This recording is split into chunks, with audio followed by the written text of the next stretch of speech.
still have to go through the NIL go and pass the litmus test of like, hey, like, if a kid can make $1 million, I would want him to make $1 million, right? But if a kid's going to get paid $1 million and he really can only be paid 50,000, that's the stuff I think we got to stop, right? So as long as they have to go through that, I think that'd be a really good thing. Right, Wisconsin is suing Miami over a player tampering situation. Not asking specifically about that. What's that? Wisconsin is suing Miami Oh, over yeah. a player tampering situation. I'm not asking specifically about that, but Yep. in general, do you like the idea of maybe cracking down on tampering? Yeah, absolutely. I would say the one thing that probably gets frustrating for us as a head coach is, I have three really good players here that I am not oblivious to the fact that somebody probably reached out to those guys, right? It is what it is. I do love the fact of us having some type of accountability because I just think, I listen, I've worked really hard to get the job back. I got a contract that takes care of my family and I very, very well.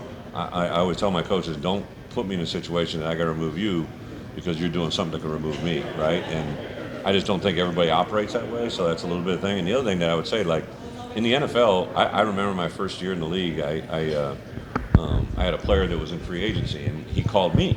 He's like, Coach, you're in New England, and I'm like, all right, yeah, like, it's great, it's awesome, I'll work with you, we go. So I talked to somebody in the organization, and they're like, you moron, like, you can't do that. I'm like, what do you mean? He goes, that's tampering. Like, we could lose draft picks. I'm like, oh, well, I didn't talk to him. But like, the one thing the NFL allows coaches or allows to happen is if you cheat or if you contact something in a time that they can't, then the repercussion is draft picks and fines. So I think anything, if somebody loses their job over tampering or somebody gets a hefty fine, I think that would change the world in a hurry. Brett, 2 years ago down in Indianapolis, we asked you about Wisconsin making a change that they were making on offense. And you Yeah. said it could work or it could go really, really bad. People be really, really pissed off. Mm-hmm.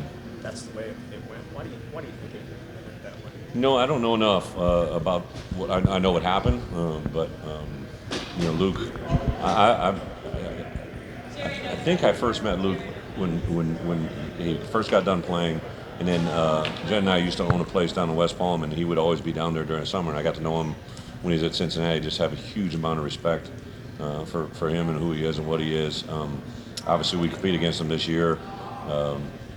Listen, I made the change after my first year as a head coach at Illinois, right? Like, I'd known Tony for a long time, but I got him there, and it was just a situation I didn't think was going to go in the right direction, so I made a quick change. But sometimes those decisions are the toughest ones. I've hired within as much as I can. Josh and I talk about it quite a bit. I kind of want to always have a succession plan that's already in my building because I don't really want to. Sometimes when you wholesale change things, it can go in a way you don't want it to in a hurry. So I don't know enough. I appreciate the question. I know what you're saying, but I don't know enough to comment. Hey, Coach B, what type of gel do you use to get your hair to up like that? Very good gel brand. I can't tell you the names. Whatever my wife puts in my cabinet. Coach, what attracted you to Luke Altmaier? What attracted me to Luke Altmaier? So we were talking about this last night at dinner. When Luke went into the portal, we had actually gotten word. We had put in an appeal for Tommy DeVito to come back for play another year. We were told by the Big Ten Conference that he was going to be able to come back.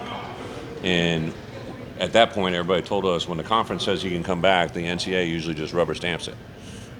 So we proceeded through about 3 or 4 weeks, the end of the season and the beginning of December, that we were going to get Tommy DeVito back. I had a backup quarterback I felt really good about, so I wasn't in the portal world for a quarterback. All of a sudden we get a notification that Tommy was going to be denied. Well, then we went through this 2 or 3 week window of like, well, do we want to fight it? If we fight it and we win, that's great. But if we fight it and we don't win, then we're really, out of luck. So we kind of just started a recruiting process. Luke's name was up, but one of the blessings in disguise, Luke is such a great kid. He stayed with his team through the bowl game because they needed him. And what that did is that allowed his decision process to be delayed. So we really didn't start recruiting him until the best 2 or 3rd week of December, maybe the last week of December. Set up a visit. He came up and visited us literally on like January 4th or 5th. Fell in love with right when he walked in the building. He's a tremendous man of faith. You could feel it right away. His mom and dad are actually very, very, down to earth. Dad had been in college football as a doctor, so he'd been around the game, but he just kind of had this calming presence around you. And crazy as this world works, I think now, 55 years of age, I've learned so much about. So many times you're shaped by the people you've been around and you don't even realize how much it means. So the video director at Ole Miss is a guy by the name of Matt Engelbert. None of you have ever heard of him, don't know who he is. He was a student video coordinator when I was a player at Iowa, and then I got hired as an assistant coach. He got hired as a full-time assistant video coordinator. Then he became the video coordinator. And then when I went to Arkansas, he had been at Iowa forever. I said, hey, I called, you need to change pace. So he came down and became my video coordinator. And then when I got let go, I called Ole Miss and their head coach, they were in transition then. They hired him there, and then when Lane got the job, I called Lane. I said, hey, I'm not calling. I left him a message. Said, I'm not calling to tell you about a coach. I'm not telling you about a player.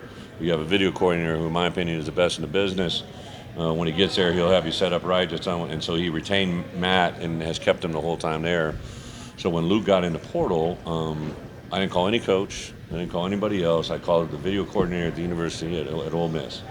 And I said, Matt, I said, what can you tell me about Luke Altmaier? And he's like, are you kidding me? I'm like, no. He's like the greatest kid on our team. He goes, I think he's a good quarterback, but he's a coach of my son's baseball team. And I know what kind of person Matt Engelbert is. And when he told me that, that automatically put me in a trajectory to just like do what we got to do to get him. And thankfully he chose us, and it's obviously worked out fairly well.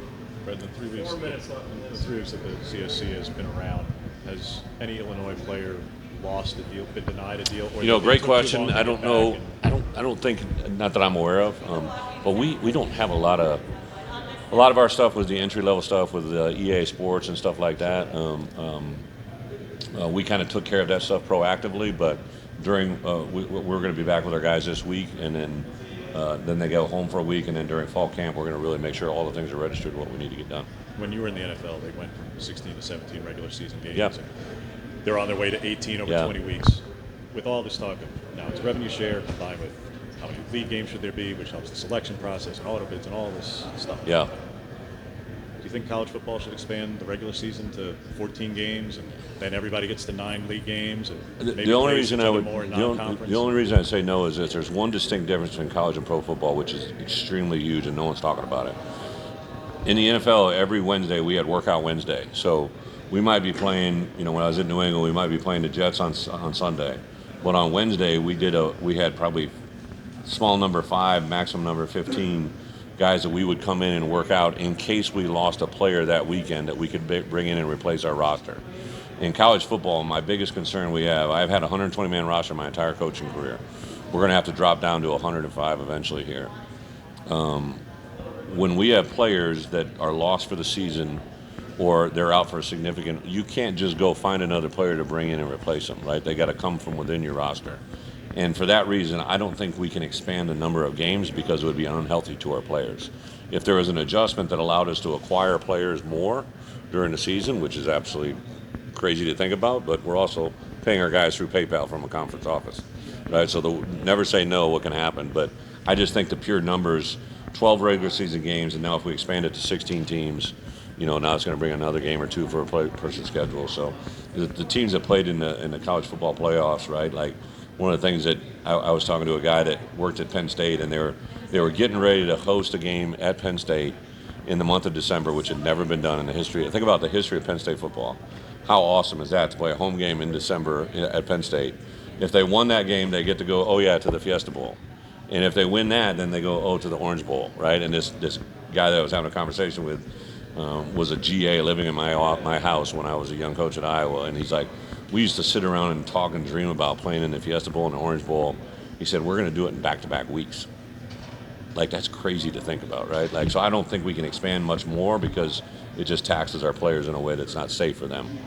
Late last season, you guys got into sub-package, particularly on third down. Did that unlock you guys defensively? And how repeatable or sustainable is kind of mixing and matching? Yeah, good question. So at the end of the year, one of the things I think really happened with Aaron Henry during the evolution of last year is I always talks about maximize your players' strengths and minimize their weaknesses. And I think Aaron, especially as the year went on, after the 2 bye weeks, I really asked him to do a deep dive into third down because, you know, one of the things that was very clear to me is when we had certain guys engaged in a pass rush, they were really hard to block. Now, a lot of that stems from their abilities, but you have to have the ability to cover behind. And as we got better in our secondary, that unlocked some things up front. And then third down, to be honest, like one of the things that is unique to college football is if they want to go right to line of scrimmage, it's almost impossible for you to sub. So you got to have a team that will allow you to sub, or you got to be in a position in the field that you can sub, and that's a little bit of a difficult balance. Thank you guys. Thank you. Appreciate it.